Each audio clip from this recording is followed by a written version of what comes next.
This is the Leatherman H503X lockback knife with bit kit accessory.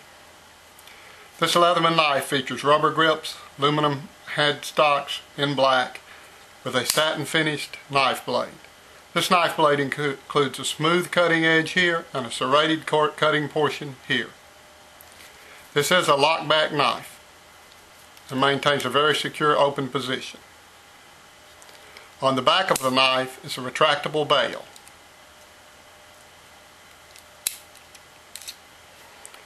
Also on the back of the knife is a combination can opener and bottle opener.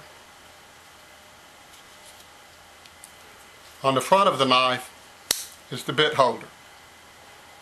The bit is removable and double-sided, number 1 and number 2 Phillips bit. Also on the side of the knife is extra bit storage. Included with the knife is the bit kit, 7 double-sided bits, from Phillips to hex to square bits.